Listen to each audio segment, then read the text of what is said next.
आप सभी को जय श्री कृष्णा, राधे राधे। तो आज फिर सुनाते हैं लड्डू गोपाल की एक सत्य लीला कथा, जिसके माध्यम से आपको बहुत कुछ सीख मिलेगी। और आपने भी अगर कभी जाने अनजाने ये गलती की है या कि ऐसे आपसे अगर कभी भूल बस ये त्रुटि हो जाए, गलती हो जाए, तो आपको ये सत्य लीला कथा से बहुत कुछ समझ में आएगा, बहुत कुछ सीख मिलेगी और ये जो गलती कर रहे हैं वो दोबारा गलती नहीं करेंगे। आपके जीवन में अगर पैसों की तंगी है, बहुत परेशान है, हर तरह से हताश हो गए हैं, तो ये वीडियो फुल वॉच करिएगा। लक्ष्मी जी की विशेष कृपा होगी, क्योंकि जो भी भक्त एकादशी के दिन लड्डू गोपाल की ऐसी सेवा करते हैं या एकादशी का व्रत रहते हैं, और अगर आप व्रत नहीं भी रहते तो कुछ विशेष सेवा होती है जो कि आप करके लड्डू गोपाल की सेवा आप धन धान से भरपूर हो सकते हैं, लक्ष्मी जी की विशेष कृपा पा सकते हैं। जो सत्य लीला कथा है ये सरोज जी ने शेयर की है। सरोज जी के जीवन में ऐसी ऐसी घटनाएं घटी, बहुत सा ऐसा टाइम था जब बहुत खुशियों का टाइम, खुशियों भरा था, और बहुत सा ऐसा टाइम आ गया जब उनके जीवन में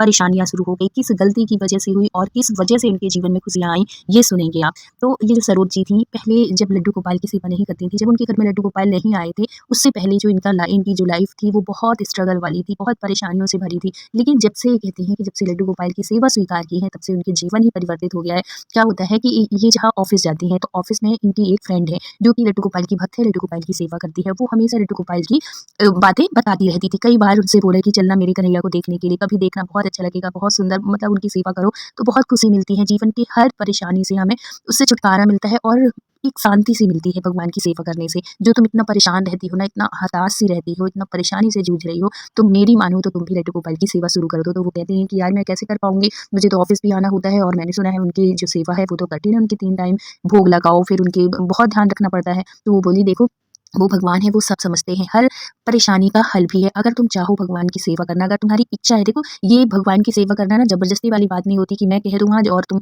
मेरे कहने पे शुरू कर दो और फिर बीच में छोड़ दो, ऐसे नहीं होता है। अगर तुम्हारा मन हो तभी तुम लड्डू गोपाल की सेवा शुरू करना, और ऐसा ही करना चाहिए जब हम पूरे तरीके से हम सोच लें कि हाँ हम लड्डू गोपाल की सेवा करने के लिए तैयार हैं, हम उनकी सेवा करेंगे, हमारे मन में उनके विचार आने लगे, उनके भाव आने लगे, उनको लाने का मन करने लगे, उनकी सेवा करने का मन करने लगे, तो समझ लेना कि आपके घर जरूर लड्डू गोपाल आएंगे, आपके ऊपर जरूर कृपा होगी। तो जब वो कई बार अपनी फ्रेंड से लड्डू गोपाल की लीलाएं सुनती है, उनके बारे में सुनती है, तो उसका भी, सरोजी का भी मन करने लगता है कि वो भी लड्डू गोपाल की सेवा करें और अपने घर पे भी ले आए। अब कुछ ही समय हुआ था, कुछ महीने ही हुए थे कि इन्होंने मन बना लिया अपना कि हाँ अब तो मैं करूंगी सेवा। फिर वो अपनी फ्रेंड से पूछती हैं कि जैसे मुझे ऑफिस आना होता है और जो मेरी सासू माँ है वो बुजुर्ग है, अगर नहीं कर पाई तो मैं कैसे करके आऊंगी, ऑफिस आऊंगी तो सेवा।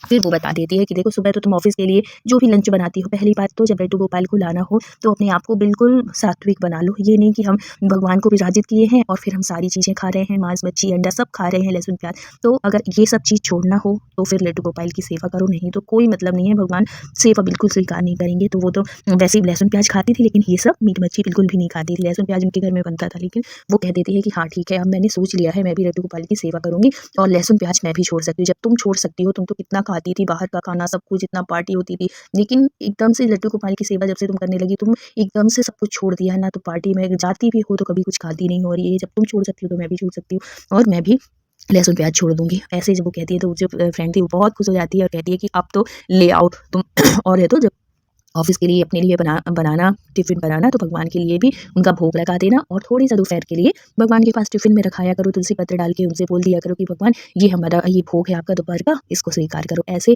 भगवान सब समझते हैं, हर परिस्थिति को जानते हैं और वो आपकी सेवा स्वीकार करते हैं। तो ऐसे ही करने लगी और कुछ समय में ही उसके जीवन में इतनी खुशियाँ आने लगी, लड्डू गोपाल की कृपा से उसको प्रमोशन मिलने लगा, घर की स्थिति अच्छी हो गई। वो कहती है सरोजी कि मैं किराए के घर में रहती थी, रेंट के घर में रहती थी, लेकिन जब से कन्हैया की कृपा हुई है, लड्डू गोपाल आए हैं, तब से मेरे जीवन में एकदम से परिवर्तन हुआ, इतनी खुशियाँ आना शुरू हुई। और आज की स्थिति में 4 साल ही हुए हैं, बहुत ज़्यादा समय नहीं हुआ लड्डू गोपाल से जुड़े हुए, और 4 साल में ही मैंने अपना खुद का घर बना लिया और वहाँ पे मेरे कन्हैया विराजित हैं। मैंने क्या बनाया, ये तो उन्हीं का सब कुछ है, उन्हीं के घर में मैं रहती हूँ। और यही भाव हर भक्त का रहना चाहिए, यही भाव होना चाहिए कि ये हमारा नहीं है, ये जो कुछ भी है, हमारी जो घर है वो उसके मालिक हमारे कन्हैया है। जब हम उनको अपना मालिक बना देते हैं ना, तो फिर हमारे घर की जिम्मेदारी उनके ऊपर होती है, क्योंकि वो उनका हो जाता है, घर के लोग उनके हो जाते हैं।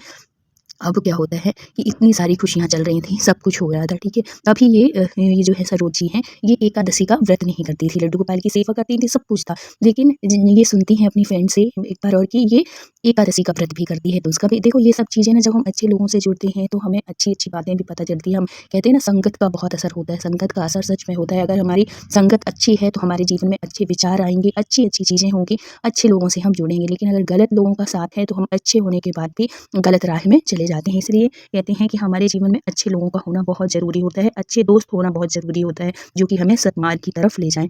ऐसे ही इनकी फ्रेंड थी। अब वो एकादशी का व्रत भी करती थी, तो अचानक ही एक दिन, इनको पहले इनको नहीं पता था कि ये एकादशी का व्रत भी करती है। ऐसे ही लंच में उसने बुलाया खाने के लिए, तो फिर उसने बोला कि नहीं यार, मैं नहीं खाऊँगी, क्योंकि आज मेरा व्रत है एकादशी का। फिर उन्होंने सरोज जी ने पूछा कि तुम कब से कर रही हो? बोली कि 2 साल हो गए मुझे अभी शुरू किए हुए, अभी बहुत टाइम नहीं हुआ है।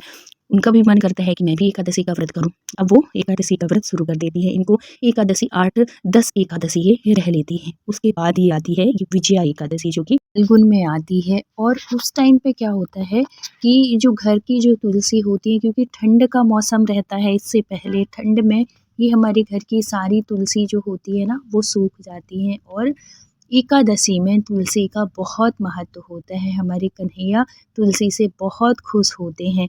तो इसी में इनसे एक त्रुटि हो जाती है, एक गलती हो जाती है, जिसकी वजह से ये जो कन्हैया हैं, जो इतनी अच्छी भक्ति हो रही थी, सब कुछ चल रहा था, सब सुख सौभाग्य सब कुछ बना हुआ था, और इसी बीच इनसे एक त्रुटि होने की वजह से सब कुछ बिखरने सा लगता है। क्या होता है, देखो, लड्डू गोपाल की सेवा से ना लक्ष्मी जी बहुत खुश होती है, बहुत प्रसन्न होती है। और अगर आप लड्डू गोपाल की सेवा के साथ-साथ अगर आप एकादशी का भी व्रत करते हैं, तो इसमें लक्ष्मी नारायण की विशेष कृपा होती है। और अगर एकादशी आप व्रत कर रहे हैं, तो इसमें तुलसी जी का बहुत महत्व होता है, क्योंकि उस दिन तुलसी जी का भी व्रत होता है। इसलिए उस दिन तुलसी पत्र नहीं उतारना चाहिए, और ना ही तुलसी जी को स्पर्श करना चाहिए, क्योंकि उस दिन तुलसी जी व्रत रहती हैं। और ये जानकारी इनको नहीं थी, सरोज जी को ये जानकारी बिल्कुल नहीं थी। ये जो रोज़ जैसे वो करती थीं, सेवा करती थीं अपने घर की तुलसी की भी, वैसे ही ये हर उसमें करती थीं, जो कि नहीं करना चाहिए। बहुत टाइम के बाद कब पता चला, जब इनसे ये त्रुटि हो जाती है। अब ये जो महीना होता है, ये माघ और फाल्गुन वाला जो महीना होता है, ये ठंडक वाला वो होता है। फाल्गुन से तो फिर भी ठंड ख़त्म होने लगती है, ठंड चली जाती है, लेकिन हवा चलती है। उसी बीच क्या होता है कि इनके घर में जो तुलसी लगी हुई थी, वो सूख जाती है, और सूखने की वजह से अब तुलसी सूख गई। इनका रोज़ का ऑफिस रहे और तुलसी ये ला नहीं पा रही थी। अब ये भोग कैसे लगाएं? अब उसी बीच आता है ये विजया एकादशी का इनका व्रत, एकादशी जो पड़ती है। अब ये सब कुछ सारी तैयारी करती, क्योंकि कुछ बहुत पहले से भी रह रही हैं, इतनी एकादशी इनकी हो चुकी थी, और ये फलाहार रहती थी वैसे सेंधा नमक से, और साबूदाना, कुट्टू का आटा और सिंघाड़ी का आटा, ये कुछ भी हलवा बना लें या कुछ भी वो करके, और खिचड़ी बना लें, आलू फ्राई कर, मतलब जैसे हम व्रत करते हैं एकादशी का, या कि कोई भी सोमवार का हो गया, प्रदोष हो गया, करते हैं ना, तो ऐसे ही ये भी रहती थी। हर एकादशी में अपने टिफ़िन भी ले जाती थी ऑफ़िस के लिए, तो उसमें भी ले जाती थी यही सब चीज़। अब उस दिन क्या था कि तुलसी बिल्कुल तरीके से सूख चुकी थी, एक भी पत्ती नहीं थी। अब उस दिन ये छुट्टी ले लेती हैं, घर में एकादशी थी और है, तो इनका मन भी नहीं था उस दिन जाने का, तो ये सोचती हैं कि आज लड्डू गोपाल की अच्छे से सेवा करूँगी। और उस दिन, जिस दिन एकादशी होती है ना, उस दिन अगर हम लड्डू गोपाल को पंचामृत से बहुत अच्छे से स्नान कराते हैं, उनको भोग लगाते हैं, धूप दीप बहुत विधि विधान से अगर हम सेवा करते हैं, उससे भी हमारे कन्हैया बहुत प्रसन्न होते हैं, बहुत सुख समृद्धि देते हैं। तो एकादशी के दिन आप लड्डू गोपाल को पंचामृत से स्नान ज़रूर कराया करिए, उससे बहुत खुश होते हैं हमारे कन्हैया।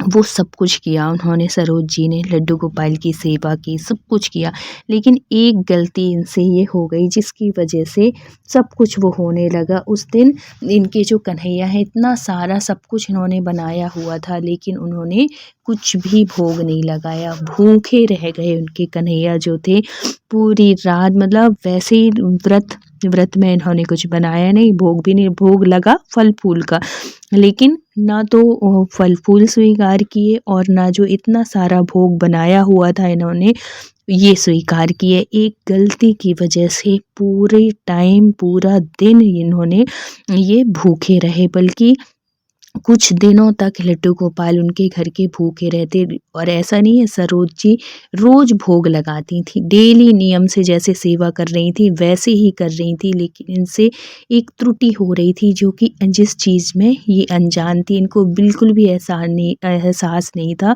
कि ये गलती उनसे हो रही है, ये इनसे त्रुटि हो रही है। इनको अचानक से इनको सब कुछ वो होने लगा। इनके ऑफिस में जो इतना अच्छा बढ़िया माहौल चल रहा था, इतना प्रमोशन हुआ था, सब कुछ बहुत अच्छा था, इनका व्यवहार सब बहुत प्रसन्न थे, लेकिन अचानक से इनके काम में कुछ गड़बड़ी होने लगती है। काम में जो इनके बॉस होते हैं, जो इनके सर होते हैं, उनको इनका काम पसंद नहीं आने लगता। यहाँ इसकी परेशानी शुरू हो जाती है, वहाँ घर परिवार में परेशानी कलह का माहौल हो जाता है। अचानक से ये सब चीज़ जब होने लगती है तो वो अपनी फ्रेंड से बात करती है, वो मिलती है उससे और सारी बात बताती है कि यार अचानक से कुछ दिनों से ही मेरे घर में भी ऐसी परेशानी आ रही, बिना वजह की परेशानी, कोई ऐसी वजह नहीं है, उसके बाद भी कुछ ना कुछ कलह का माहौल बना रहता है घर में। और देख ऑफिस में भी इस समय सही नहीं चल रहा है।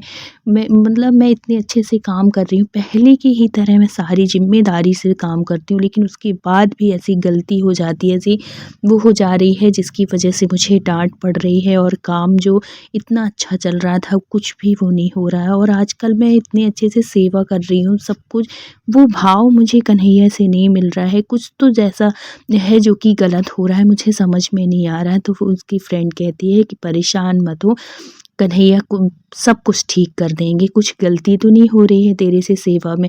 तो बोली नहीं, कुछ भी गलती नहीं हो रही है, बल्कि मैंने एकादशी का व्रत भी रखा उस दिन, सब कुछ उस दिन जो छुट्टी ली थी उस दिन इतने अच्छे से मैं सेवा की लड्डू गोपाल की। उसके बाद भी जैसे मैं हर बार सेवा करती थी, लड्डू गोपाल को स्नान कराती थी, इतनी अंदर से खुशी होती थी ना, लेकिन इस बार एकादशी में मुझे वो खुशी मिली ही नहीं। अंदर से वो जो एक अलग सा सुकून मिलता था वो चीज़ नहीं मिल रही थी, पता नहीं क्यों। और कुछ दिन से ना मुझे एक बच्चा सा दिख रहा है जो भूखा दिख रहा है, मुझे समझ में नहीं आ रहा कि वो बच्चा बार बार रोता हुआ भूखा क्यों दिख रहा है। खाना कभी मांगता है, कभी रोता है, कभी अजीब सा मुझे सपना वही वही दिख रहा है। मुझे समझ में नहीं आ रहा ये क्या है, क्या संकेत दे रहे हैं ठाकुर जी। जब ऐसे वो कहती है ना, तो फिर बाद में उसको, उसकी जो फ्रेंड थी उसको एहसास होता है कि ज़रूर इससे कुछ भोग में त्रुटि हो रही है। तो वो कहती है कि तू भोग तो लगा रही है ना, ऐसा तो नहीं कि कन्हैया तेरे भूखे रहते हो। भोग वोग लगा रही है, भोग लगा के आती है, टिफ़िन रख के आती है दोपहर का उनको उनके पास। तो वो कहती है हाँ, जैसे मैं हमेशा से करती थी प्रॉपर उसी तरीके से कर रही हूँ सब कुछ। लेकिन एक बात है कि मेरे घर की ना इस समय तुलसी बिल्कुल सूख गई है और मुझे बिल्कुल भी टाइम नहीं मिल पाता कि मैं नर्सरी जाऊँ और वहाँ से घर में तुलसी ले आऊँ। तुलसी है ही नहीं, तो मैं क्या करती हूँ कि भोग तो लगाती हूँ, बस स्मरण कर लेती हूँ भगवान को कि भगवान स्वीकार कर लेना, तुलसी तो है नहीं। जब ये सुनती है उनकी फ्रेंड तो वो तो बहुत ज़्यादा वो हो जाती है, दुखी हो जाती है और कहती है कि यार अगर तुलसी नहीं है तो क्या हो गया, तुलसी के बिना भी हमारे कन्हैया लड्डू गोपाल भोग स्वीकार करते हैं। कब? जब तुम ये काम करो, और अगर उनके उसमें तुलसी नहीं डालोगी तो तुम 56 भोग भी रख दो, कुछ भी रखो, वो भोग स्वीकार करेंगे ही नहीं। और तुलसी उसमें डाली नहीं हो तुम और भोग रोज लगा रही हो, इसी वजह से वो भूखे हैं। और जो तुमको वो जो स्वप्न में बच्चा तुम कह रही हो दिखता है भूखा सा, वो कोई और नहीं, वो कन्हैया है। वो इशारा कर रहे हैं तुमको, अनुभूति करा रहे हैं कि मैं भूखा हूँ, मुझे भोग। और ये बात तुमको पता है कि बिना तुलसी के कन्हैया स्वीकार नहीं करते हैं। तो वो कहती है कि वो भी ये बात भी तो समझ रहे हैं कि घर में है नहीं, तो मैं कैसे डालूं? बोलो कैसे भी डालो। और तुलसी को ना अगर घर में अगर जैसे नहीं है, अगर आपकी पुरानी तुलसी है तो जो सूख जाती हैं पत्ती, वो भी अगर आप भोग में डाल दोगे ना, भगवान वो भी स्वीकार करते हैं। फिर उनकी जो फ्रेंड थी वो एक बहुत अच्छा उपाय बताती है, जो कि अगर आपके घर में भी अगर तुलसी सूख जाए तो आप बिल्कुल भी परेशान नहीं होइए। ये कर सकते हैं कि जो भगवान की हमारी माला होती है, तुलसी की जो माला होती है जो हम भगवान को पहनाते हैं, या कि आपके घर में जो भी तुलसी की माला हो, तो अगर हम उसको भी भोग में स्पर्श करा देते हैं ना, तो भगवान स्वीकार करते हैं। अगर तुलसी की माला भी स्पर्श हो गई भोजन में, तो वो भोग भी भगवान स्वीकार कर लेते हैं। लेकिन बिना तुलसी के आप कुछ भी भोग लगाओ, भगवान स्वीकार नहीं करेंगे। तो जब इस बात की उनको जानकारी होती है सरोज जी को, तो उसको भी इस चीज़ की मतलब इस बात का एहसास होता है कि हाँ, ये त्रुटि तो मैं कर रही थी। और फिर उनको बड़ा दुख लगता है कि बताओ, इतने दिन हो गए, हफ्तों से मेरा कन्हैया भूखा है और इसमें उनकी मेरी ही इतनी गलती है, जो कि ये नहीं कि एक दिन मैं छुट्टी ले लूँ, या कि कुछ भी ऐसा करके नर्सरी जाके मैं तुलसी ले लूँ।